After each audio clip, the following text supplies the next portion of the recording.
तो अब रुक करते हैं बिहार की तरफ। मेरा राज्य है, वहां से मैं आती हूं। आज बिहार की 5 सीटों पर वोट डाले गए। झंझारपुर, अररिया, सुपौल, मधेपुरा और खगड़िया। 2019 की बात करें तो ये 5 सीटें एनडीए ने जीता था। तो इस बार क्या होगा? क्या एनडीए फिर से ये 5 on 5 कर पाएगी?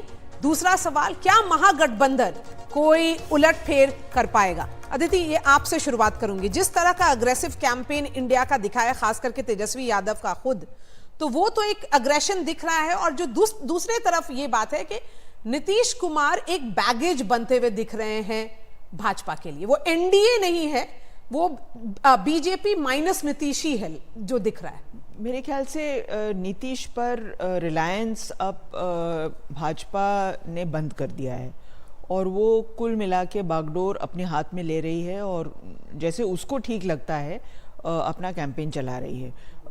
नीतीश एक फैक्टर नहीं माने जा रहे हैं आज की तारीख में। सो नीतीश फैक्टर नहीं है तो फिर रामकृपाल जी, भाजपा का जो कैलकुलेशन था, ये 6% कुर्मी वोट आएगा अगर नीतीश कुमार जुट जाएंगे, तो वो 6% तो नहीं है, वो डायरेक्ट कास्ट अरिथमेटिक तो नहीं बैठ रहा है। देखिए, अभी आप एक चीज आपने सही कही थी, नीतीश फैक्टर वहाँ है क्योंकि नीतीश ने सारे उन कैंडिडेट्स को रिपीट किया है।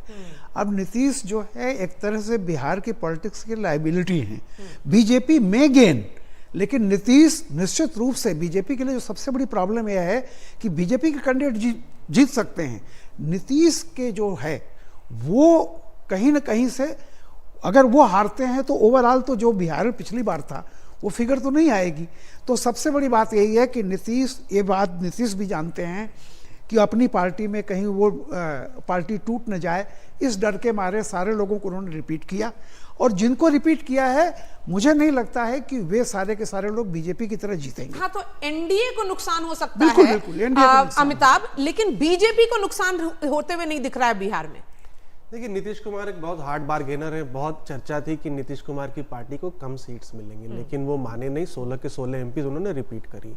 इन 5 सीटों में भी 3 सीटों पर जेडीयू लड़ रही है और जहां भी जेडीयू लड़ रही है, फेज 1, 2, 3 में लार्जली जेडीयू लड़ी है, वहां हम देख रहे हैं कि लोगों में उतना उत्साह, खास करके बीजेपी वोटर्स सपोर्टर्स में नहीं है वोट ट्रांसफर को लेकर के। नंबर 1। नंबर 2, जो भतीजे हैं, जो तेजस्वी यादव हैं, उन्होंने भी मार्क कर लिया है कि जेडीयू जो है वो कमजोर कड़ी है। 16 सीटों पे जेडीयू लड़ रही है, 10 सीटों पे मुकाबला तेजस्वी यादव के खिलाफ है। और तेजस्वी यादव ने एक तो युवाओं में अपनी पैठ बढ़ाई है नौकरियां दे करके, और दूसरा एमबीसी ईबीसी वोट में भी विधानसभा चुनाव में 10% की लगभग सेंधमारी उन्होंने करी है, यानी एमवाई वोट ब्लॉक को भी एक्सपैंड किया है।